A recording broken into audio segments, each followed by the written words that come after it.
Þú ert að hlusta á sportþáttinn Mánudagskvöld með gesti frá Hæli. Já, sportþátturinn með ykkur hérna á þessum mánudagskvöldi. Klukkan er 20:09 þetta dýrðan mánudagskvöld 27. janúar og nú erum við ennþá í handboltanum og þessu sinni er það Adolf Ingi hérna í þriðja skipti í röð. Komdu blessa og sæll Ingi. Blessaðu þínur. Hvernig hefur það? Ég hef það bara mjög gott. Er það ekki? Sjálfsögðu. Og þið fastu gestur hérna á Suðurlandi FM? Já, segðu. Ekki það nú nýtt. Nei, nákvæmlega. En eru við ekki sunnlendingar í mikil metum hjá þér? Að sjálfsögðu. Já. Tengist þú eitthvað? Guðni Ágústsson segir að Suðurlandið er fallegt. Já, auðvitað. Tengist, átt þú ykkur ættingja á Suðurlandinu? Eða tengist ykkur Suðurlandið? Nei, því miður. Nei. Það er nú ekki Suðurlandi hjá mig sko, þetta er á austan og á Reyðarfirði og svona og síðan á norðan og svo leiðis en ekki á Suðurlandinu. Já, ég vantar bara Suðurlandi. Já. Og svo er ég meira að segja 1/4 norskur. Já. Já, það er Adolfs nafni sko. Já, það hlaut að vera, það var eitthvað. Já. En hérna, nú lauk EM helgina og hvernig svona fannst þér árangurinn? Já, ég náttúrulega er himinlifandi með sko árangurinn í íslenska liðinu. Ég finnst það bara frábært að ná 5. sætinu, vinna Pólverjana í þessum slagum 5. sætið og mér finnst þessi árangur hjá strákunum bara algjörlega frábær miðað við það sem var lagt upp með, við getum sagt mannskapinn og ástandið á honum. Já. Það vantar að leggsa, það vantar það náttúrulega hérna Aron er nánast á annari löppinni og þú veist spilar ekki nema getur við sagt hálft mótið, þetta er ekki nema 2 leikir í rauninni sem að spila virkilega sko alla leikinu á fullum krafti. Já, einmitt. Og þetta er alveg frábært að ná þessum árangri með mannskapin í þessu ástandi sko. Þóri Ólafsson, okkar maður hérna frá Selfossi, hann var í spjalli hérna áðan og hann vildi meina það þeir hafi allir komið frekar lemstraðir hérna inn og það eiginlega bara þökk sér bara góðu þjálfara sjúkrateymið hérna í íslenska landslinu, þá er eins og þeir hafi bara orðið öflugari. Já, þetta er náttúrulega mjög fyndið sko að eins og segir, menn koma lemstraðir inn og svo bara batnaði þeim. Já. Og það sýnir nú sko, já, þetta sjúkra og læknislið sem að er þarna mjög gott náttúrulega Binni læknir er nú eldri en 2 vetur í þessu. Já. Og svo Inga sjúkranuttari sem var þarna á sínu síðasta móti að því að hún segir. Já. Og síðan eru sjúkraþjálfararnir mjög góðir þarna líka. Og þannig að þetta er mjög gott lið þarna í kringum mannskapin sko. Já. Akkur er nuttarinn að þykjast að ætla að hætta núna? Bara komið nóg hjá henni, Inga er orðin amma og hérna þetta er náttúrulega heilmikið búið að vera hjá henni svona, eða álag á henni, hún er meiri nuttari, hún sér búningarna líka og er svona manager í kringum liðið. Já. Og rosalega öflug og skemmtileg og hún segir bara að það sé komin tími, ég meina hún er búin að vera í þessu í það sem er áratug alveg á fullu. Já. Og ætla bara aðeins að hægja á held ég. Það kemur væntanlega maður í mannstað eins og inn á vellinum allavega? Já, það gerir það náttúrulega en hennar verður sárt saknað því að hún er æðislegur karakter og þú er svona mikill karakter sko. Og hefur skipað mjög stórt sæti þarna eða stóran sess í þessari umgjörð í kringu liði sko. En aðeins að hérna öðrum landsliðum, já, kom þér óvart hvað Dönunum voru refsaði af frökkunum? Ég segi bara hvað sagði ég? Já, einmitt. Það er sko menn að vera eitthvað afskrið að frakka fyrir þetta mót og tala að þeir séu ekki jafn sterkir og þeir hafa verið og svona. Þú veist, þeir áttu 1 skítamót í fyrra. Já. En eins og ég sagði hjá þér bara daginn, það er 1,5 ár síðan þeir urðu ólympíumeistar. Og þeir hafa aldrei tapað úrslitaleik sko. Nei. Eða þú veist ekki frá því bara áður en þeir urðu heimsmeistarar hérna á Íslandi 95 sem var fyrsti stóri titillin þeirra. Já. Það er upphafið að velgengninni og síðan hafa þeir ekki tapað úrslitaleik, hvað þetta var 9. úrslitaleikurinn þeirra. Já. Þeir kunna þetta og þeir fara ekkert í úrslitaleiki til þess að tapa þeim. Ég meina við kynntumst í Peking sko 2008 og þú veist þessi gæjar að jú, þeir fagna þegar þeir vinna undan úrslitaleikin sinn og komast í úrslitaleikin en þá eru þeir, þú veist, þá er þetta bara hálfnað og þeir koma 100% fókuseraði, þú veist, þeir kunna þetta. Það er nefnilega eins og var til dæmis hjá okkur 2008 að strákarnir, þú veist, þeir voru svo opbóðslega glæðir, þeir náttúrulega fögnuðu þegar þeir unnu Spánverja í undanúrslitunum.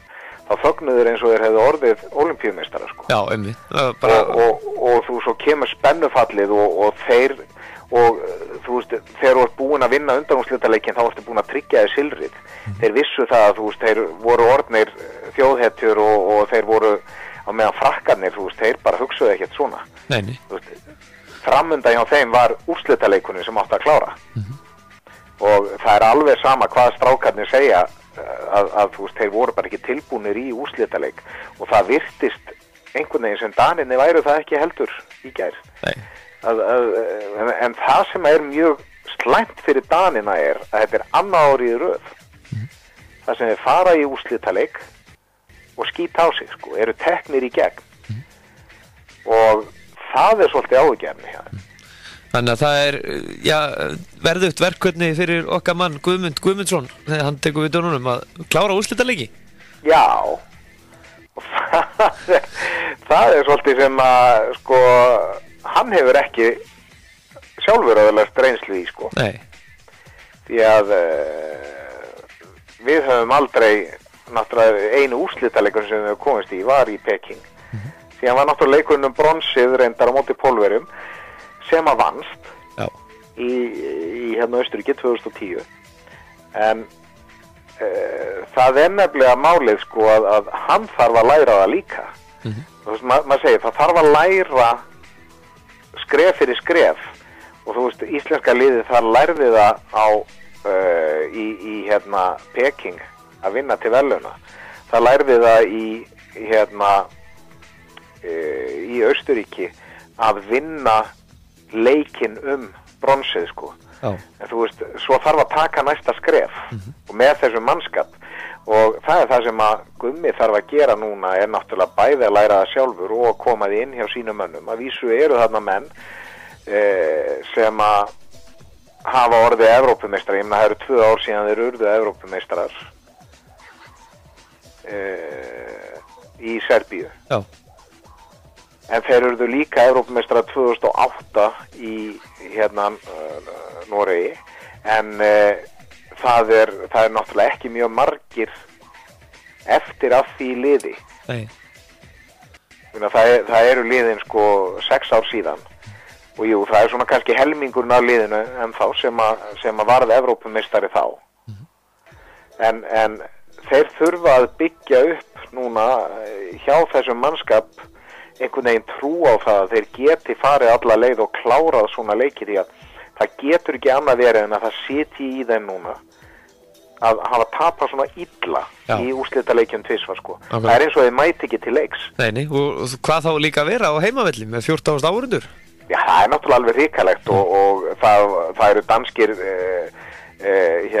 sérfræðingar sko, til dæmis Anesdal Nielsen, ég sá haft eftir honum að ef þeir hefðu ekki verið á heimavelli þá hefði þessi leikur geta enda sko jafn illa á móti Spánurum í fyrra. Það var þó stuðningur þessar 14.000 manna sem að fékk á til að klára leikinn sko og þú veist láta ekki valta yfir sig líka í seinni hálfleik. En ef þeir hefðu verið á hlutlausum velli eða á útivelli þá hefði þetta geta enda eins og í fyrra þegar töpuðu með 16 mörkum eða eitthvað svoleiðis sko að það, þú veist, hafa bara niðurlæging. Þetta var það næstuði líka. Frakkarnir bara, þeir voru betra á öllum sviðum sko. En svo var leikurinn þriðasæti, náður eitthvað að horfa á hann? Nei, ég lenti í smá vandræði með netið hérna mér og ég veit ekki alveg það var mjög skrítið að sjónvarpið sýndi hann ekki. Nei, mitt. En það var hörku leikur. Já. þar sem að Spánverjar unnu með 1 marki. Og það er eitt með Spánverjana. Í Peking, þar unnu þeir bronsleikinn og komu fagnandi inn á meðan okkar menn voru fúlir yfir í að tapa úrslitaleiknum. Og þeir aftur núna vinna bronsleikinn. Þeir unnu náttúrulega úrslitaleikinn í fyrra. Þeir kunna þetta svolítið að klára mótið á sigri. Það er svolítið mikilvægt. Það er allt annað bragur á liðum sem að klára að það er til dæmis liðið sem verður í 4. sæti. Það er svolítið sátt og líka liðið sem verður í 7. sæti. Það er að segja ef það er 8 liða úrslit. Þá er það svolítið sátt að þú tapar 2 síðustu leikjónum. Já. En þetta er bara, en hver eru svona mestu vonbrigði heldur sem þú svona upplifað hjá íslenska landsliðinu í gennum tíðina heldur að verið? Það sem þú sást bara strákarna vera virkilega sára yfir árangurinn sínum. Það voru Ólympíuleikarnir nú í London. Já, 2012. Já. Það er alveg ljóst Ég meina, að vinna riðilinn með öllu stiga, að vinna bæði Svía og Frakka. Come on, þessi lið spiluðu síðan til úrslita. Og þá áttu ekki að liggja fyrir Ungverjum. Nei, nákvæmlega. Þá bara áttu þeir skítaleik og klúðruðu loka sekundunum. Og geta engu nema sjálfum sér kennt Og maður heyrir það ofta eins og þegar maður tekur viðtölu eins og við Óla og fleira, það er eins og bara þetta sitji alveg svakalega ennþá í honum. Að sjálfsögðu, þetta var sénsinn í fúlustu alvöru, þetta var sénsinn til að verða ólympíumeistarar. Já. Þetta lið, eins og það var skipað þarna, með Óla, hann ætlaði sér að klára þarna á toppnum. Þarna erum við með strákana í fínu ástandi. Að vísu kemur helvítis áfall fyrir strákana í Danmörku að AGF fór á hausinn. Já. Eða AGF fór á hausinn þarna bara inn á miðju móti. Já, Og það var svolítið sjokk fyrir þá strákana sem spiluðu þar. En samt sem áður, við erum að tala silfurliðið frá því í Peking. 4 árum seinna, með meiri reynslu, búin að vinna brons í millitíðinni á EM, með fullt sjálfstraust og þeir voru gjörsamlega fókuseraðir á hvað þeir ætluðu sér. Já. Og þetta lið ætlaði sér að komast aftur í úrslitaleikinn og þeir ætluðu sér að vinna í þetta sinn. Já, þeir voru ekki með, ætluðu ekki að fara að fagna silfri. Nei, og þú veist, þetta, og þeir sýndu það, fjandinn hafið að þeir vinna bæði liðin sem spila til úrslita. Já, Og þeir sýndu það bara, ég veit ekki, þú veist, hvort að ég hefur bara ekki verið ætlað að gerast eða hvað. En þetta moment líka að tapa á þennan hátt fyrir Ungverjum eftir skítaleik, þá voru þeir búin að klára það. Já.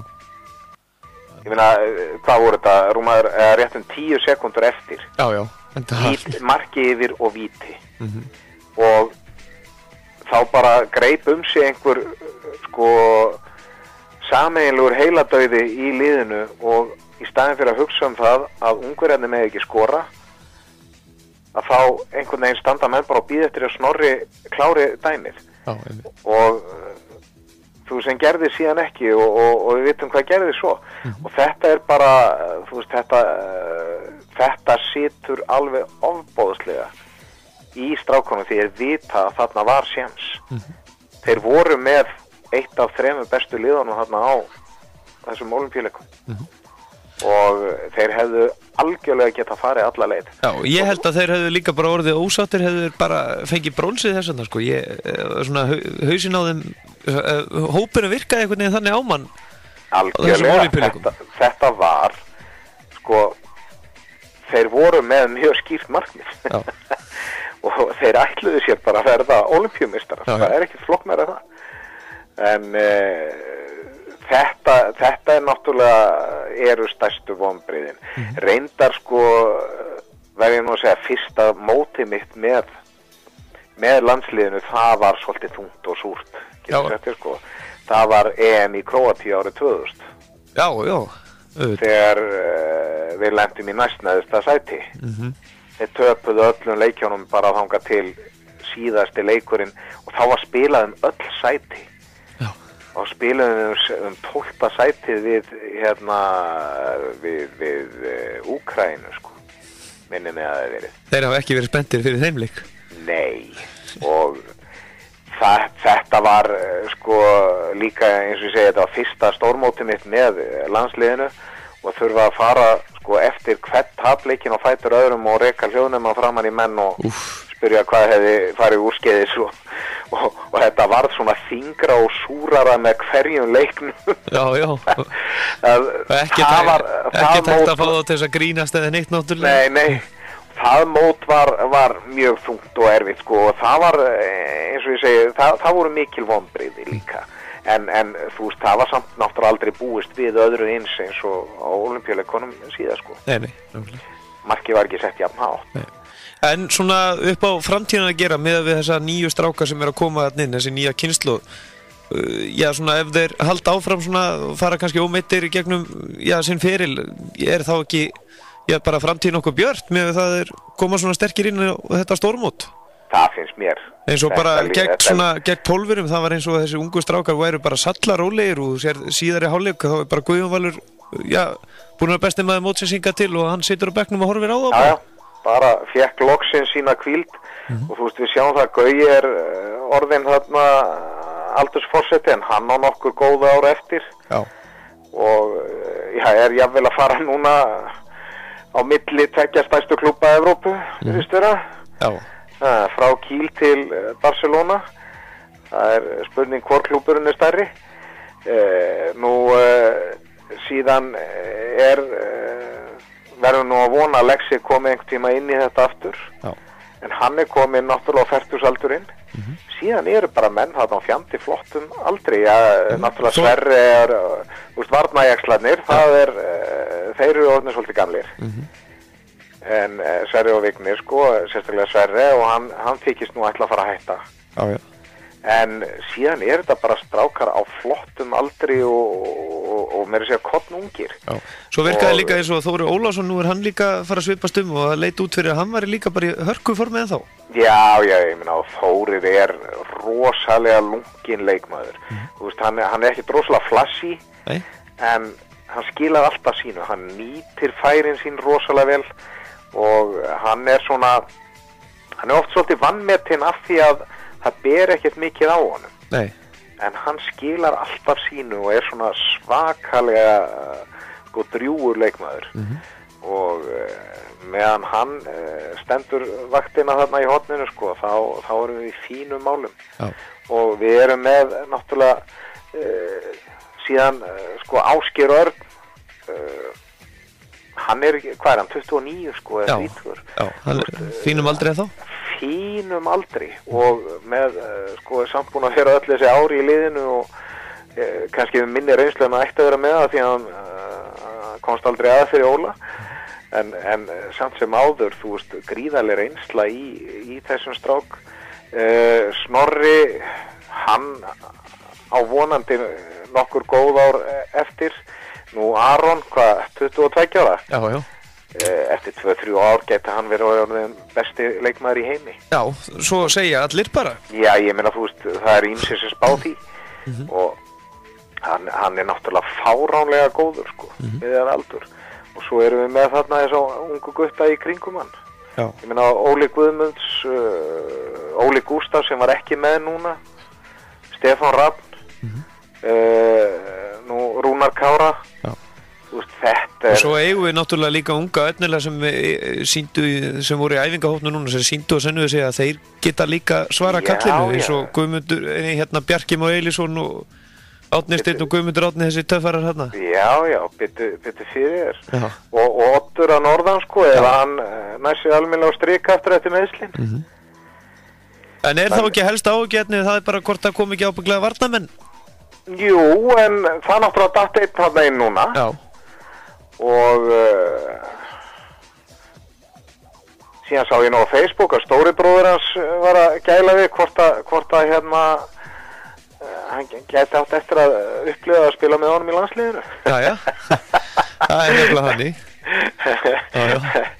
En sko fengur náttúrulega inn þarna, já ég meina hann kom virkilega vel út og svona bara eins og skrattinn úr söðalegnum, menn átti ekkert vona þessu og ég veit ekki ef að Vignir nær einhver tíma aga sig svolítið, ég held að 3 sinnum hafi hann fengið 2 mínútur innan við 10 sekundum eftir að hann kom inn í leik, Vignir Svavars.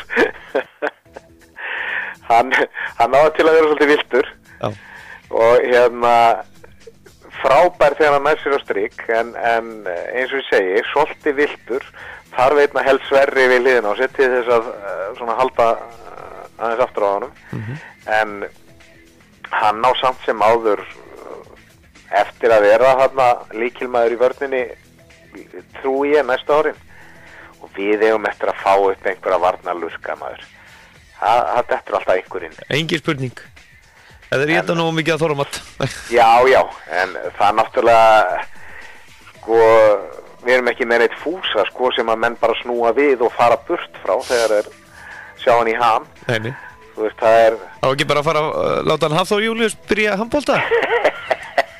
Það væri kannski málið. Þú manst nú kannski eftir að Óli fékk einhvern tíma að fá hugmynd að reyna að fá Hlyn Bærings. Já, úr körfunni? Já. Hlynur er náttúrulega stór og sterkur og best alveg rosalega, sko, með lætið undir körfunni. Óla datt í huga að reyna bara að fá hann og kenna honum að lemja menn í handbolta, sko. Auðvitað. Þú veist, það er... Menn þurfa náttúrulega að læra almennilega á varnarleikin, þetta er meirinn að segja það, en það er hægt að þjálfa upp stóra og sterka stráka, en þeir þurfa líka náttúrulega að vera hreyfanlegir og geta þetta. Já. En það er að gera bara að fara að reyna að finna ykkur. Já, en ég... En ég myndi menn ekki snúa við samt ef að einn af sterkasti mönnum í heimi stæði bara þarna. Ég myndi að menn er ekki að fara í Hafþór Júlíus þarna.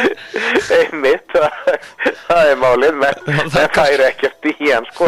Það er, þú veist, starf og þyngd getur skapað mikið. Mér er nú ógleymanlegt þegar við spiluðum nú á móti Ungverjum, það var á EM 2004 í Slóveníu.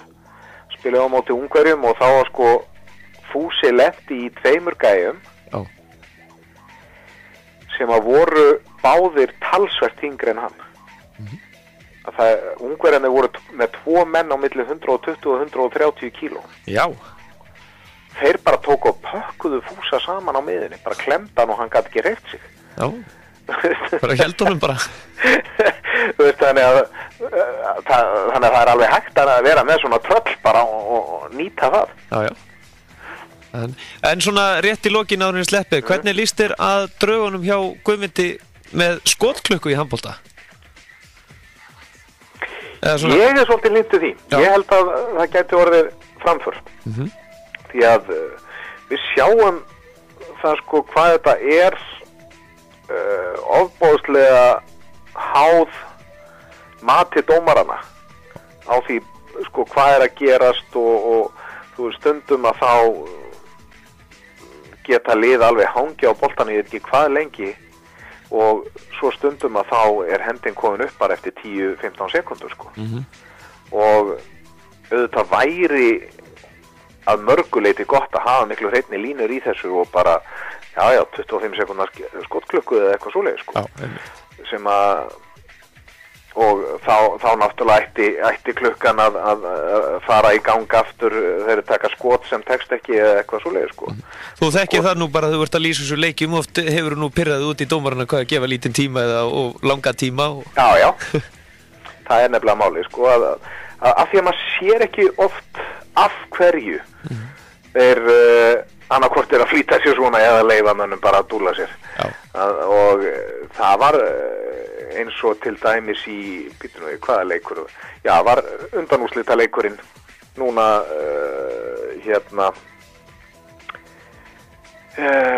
við hvor undanúrslita leikurinn var það aftur spennandi það það rennur allt sama hjá menn núna. Já, hvort það var Ólympíuleikarnir EM sem sagt. Núna á EM, Já, núna. annar undanúrslitaleikurinn, að þar fengu þeir í lokin að hanga svolítið á boltanum sko. Já. Og ég hefði viljað sjá dómarana allavega að fara upp með hendina og gefa þeim til kynna sko að þeir get ekki bara leikið sér. Já, nákvæmlega. En Adolf Ingi, þakka kærlega fyrir að fara með EM í gegnum okkur. Ekki máluginu, þakka þér fyrir sjálfur. Bara bestu þakkir og við köstum kveðju í höfuborgin og vonandi hafið það bara sem allra best. Gerum það. Bestu þakkir. Ok, vinur. Ok, blessaður. Já, Adolf Ingi Ellisson, virkilega flottur búinn að fylgja okkur frá því að EM byrjaði og það hægt að hlusta á fyrir viðtöl við hann á suðurlandafm.is. En við ætlum að hringja á óvænt síntal núna í heitasta knattspyrnumann Sunnlendinga og það er áskorun frá Viðar Örn Kjartansinni sem vildi fá að vita hvar þessi leikmaður ætlar að spila næsta sumar og við erum að sjálfsögða að tala stórstjörnu þarna, það er bakvörð og ég kem inn á nafnið hans á eftir.